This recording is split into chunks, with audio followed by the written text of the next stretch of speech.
उत्तर प्रदेश के मुख्यमंत्री योगी आदित्यनाथ, इन्हीं पर आज चर्चा करेंगे। योगी आदित्यनाथ इस समय यूपी के मौजूदा मुख्यमंत्री हैं, लेकिन मुख्यमंत्री होने के साथ साथ ही उनके जीवन के तमाम बड़े खुलासे हो रहे हैं। अब कयासों का दौर ये भी कहता है कि आने वाले समय में योगी आदित्यनाथ जो है वो भारतीय जनता पार्टी से अलग हो सकते हैं। लेकिन क्या आप ये जानते हैं कि उनके बीजेपी से कैसे संबंध है? नमस्कार, मैं आश्रुति, आप देख रहे हैं नेक्स्ट 9 न्यूज। इसी तमाम मुद्दे के बारे में चर्चा करेंगे इस रिपोर्ट में।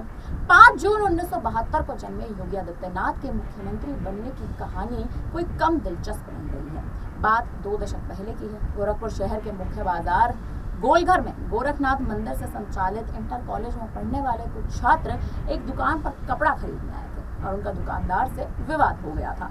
दुकानदार पर हमला किया गया तो उसने रिवॉल्वर निकाल ली। 2 दिन बाद दुकानदार के खिलाफ कार्यवाही की मांग की गई, लेकिन मांग को लेकर एक युवा नेता के तौर पर, युवा चेहरे के तौर पर, युवा योगी की अगुवाई में छात्रों ने उग्र प्रदर्शन किया और वे एसएसपी आवास की दीवार पर चढ़ते नजर आए। ये योगी आदित्यनाथ थे जिन्होंने कुछ समय पहले ही 15 फरवरी 1994 को नाथ संप्रदाय के सबसे प्रमुख मठ गोरखनाथ मंदिर के उत्तराधिकारी के रूप में अपने गुरु महंत अवैधनाथ से दीक्षा ली थी। गोरखपुर की राजनीति में एक एंग्री यंग मैन की धमाकेदार एंट्री थी। ये वही दौर था जब गोरखपुर की राजनीति पर 2 बाहुबली नेताओं का, यानी हरिशंकर तिवारी और वीरेंद्र प्रताप सिंह की पकड़ लगातार कमजोर हो रही थी। युवाओं का दबदबा बढ़ रहा था और इन युवाओं के दबदबे में एक अहम चेहरा सामने आया, योगी आदित्यनाथ का। जी हाँ, युवाओं के जो दबदबा कहीं ना कहीं बनता नजर आ रहा था, इसमें खासकर गोरखपुर विश्वविद्यालय के स्वर्ण छात्र नेताओं को इस एंग्री यंग मैन में हिंदू महासभा के अध्यक्ष रहे महंत दिग्विजयनाथ की छवि दिखी और कहीं ना कहीं उनके साथ जुड़ते नजर आए। अब ये योगी हिंदुत्व के सबसे बड़े फायर ब्रांड नेता के रूप में स्थापित हो चुके हैं। दिल्ली के बाद बिहार में करारी हार से यूपी में अपने प्रदर्शन को लेकर चिंतित भाजपा में पिछले ही कुछ सालों से मुख्यमंत्री पद के चेहरे के रूप में पेश करने की चर्चाएं हो रही थी। साल 2016 के मार्च महीने में गोरखनाथ मंदिर में हुई भारतीय संत सभा की चिंतन बैठक में आरएसएस के बड़े नेताओं की मौजूदगी में योगी आदित्यनाथ को मुख्यमंत्री बनाने का संकल्प लिया गया था और उसके बाद उन्हें मुख्यमंत्री बनाया भी गया। उत्तराखंड के गढ़वाल के गांव से आए अजय सिंह बिष्ट के योगी आदित्यनाथ बनने के पहले के जीवन के बारे में लोगों को ज्यादा कुछ मालूम नहीं है, सिवाय इसके कि वे हेमंत नंदन बहुगुणा विश्वविद्यालय गढ़वाल से विज्ञान स्नातक हैं और उनके परिवार के लोग ट्रांसपोर्ट का बिजनेस किया करते थे। इसके बाद उन्होंने निजी सेना के रूप में हिंदू युवा वाहिनी यानी युवा का गठन किया था, जिसे वे सांस्कृतिक संगठन कहते थे और जो ग्राम रक्षा दल के रूप में हिंदू विरोधी, राष्ट्र विरोधी और माओवादी विरोधी गतिविधियों को नियंत्रित करता था।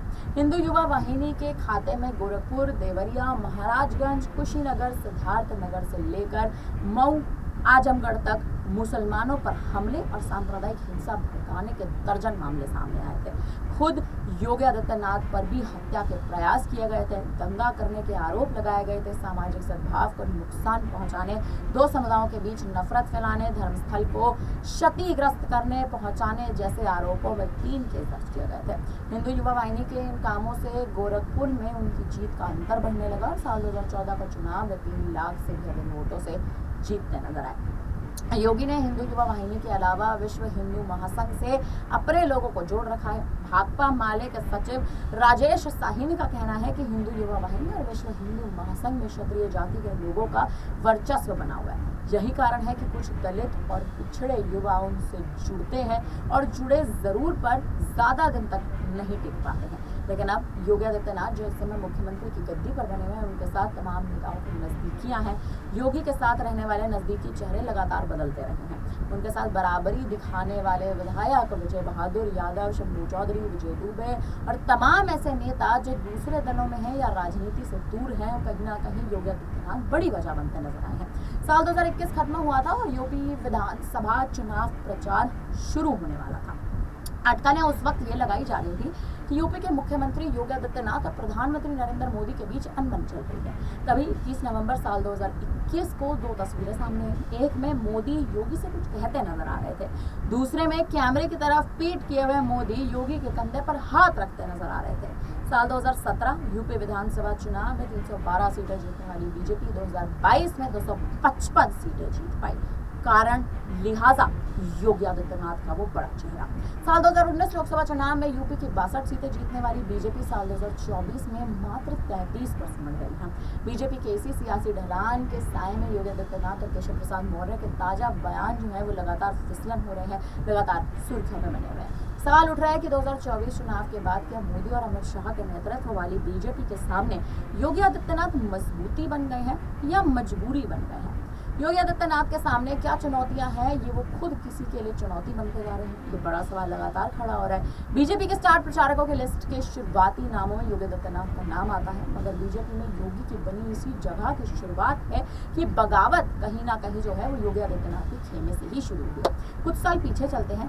काला चश्मा, टाइट कपड़े पहनने वाले अजय सिंह बिष्ट यानी योगी आदित्यनाथ के कॉलेज वाले थे। उनके निजी जीवन की बात करें तो अजय सिंह बिष्ट के एक जीजा जो है वो कहीं ना कहीं चाहते थे कि वो एक वामपंथी पार्टी के स्टूडेंट विंग से जुड़े, मगर अजय एबीवीपी से जुड़ गए। खूब मेहनत की, लेकिन जब एबीवीपी ने अजय को उम्मीदवार नहीं बनाया तो विरोध की पहली चिंगारी दिखाई दी। अजय सिंह बिष्ट उर्फ योगी आदित्यनाथ एबीवीपी के खिलाफ ही निर्दलीय चुनाव लड़ने लगे, मगर जीत ना पाए। ये योगी आदित्यनाथ की चुनावी राजनीति की पहली और इकलौती हार है। 26 साल की उम्र में पहली बार सांसद बनने से लेकर दूसरी बार यूपी के सीएम बनने तक योगी आदित्यनाथ खुद चुनाव कभी नहीं हारे हैं। अगर कभी पार्टी के भीतर हो या फिर यूं कहें कि अगर कभी पार्टी के भीतर ही योगी की बात ना सुनी हो तो कहीं ना कहीं इसका जो असर है वो चुनावी नतीजों में देखने को मिला है। जानकारी के अनुसार योगी का बीजेपी में रहते हुए पार्टी नेताओं से टकराव रहा है। आपको बता दें कि अपने लोगों की सूची नेतृत्व के सामने रखकर टिकट मांगते नजर आए हैं। कई बार योगी ने बीजेपी के खिलाफ ही बागी उम्मीदवारों को खड़ा भी किया है और प्रचार ही करते नजर आए हैं, मगर वक्त के साथ योगी का रुख नरम हो चुका है। योगी बनाम बीजेपी के बड़े नेताओं का यही टकराव लोकसभा चुनाव नतीजों के बाद एक बार फिर दबी जमान सामने आ रहा है। इस टकराव की बात दिल्ली के सीएम अरविंद केजरीवाल भी कर चुके हैं। उन्होंने मई 2024 में साफ तौर पर कहा था, एक चुनावी सभा में केजरीवाल ने दावा कर दिया था कि अगर ये चुनाव जीत गए तो मेरे से लिखवा लो, 2 महीने के अंदर उत्तर प्रदेश का मुख्यमंत्री बदल देंगे ये लोग। योगी आदित्यनाथ की राजनीति खत्म करेंगे, उनको भी निपटा देंगे। हालांकि कई जानकारियों ने एक तरह से तमाम चैनल से बात करते हुए ये कहा है कि यूपी उपचुनाव तक ऐसा होने की कोई उम्मीद नहीं है और बीजेपी इतना बड़ा खतरा कम से कम योगी आदित्यनाथ के चेहरे पर नहीं उठाएगी। लेकिन इस समय कहीं ना कहीं जो उत्तर प्रदेश की स्थिति बनी हुई है, देखा जाए तो वो स्थिति बेहद गंभीर है। गंभीर इसलिए भी है क्योंकि योगी आदित्यनाथ इस समय मुख्यमंत्री की गद्दी पर तो है, लेकिन कहीं ना कहीं यूपी की जनता जो है वो शायद अब खुश नहीं है। धर्म की राजनीति उत्तर प्रदेश में कब तक चलाएंगे, ये बड़ा सवाल अब यूपी के युवा खड़े कर रहे हैं। बीजेपी को समर्थन देने वाले तमाम युवा खड़े कर रहे हैं कि आखिर ये जो आप राजनीति चला रहे हैं और धर्म की राजनीति चला रहे हैं, ये धर्म की राजनीति कब तक चलेगी?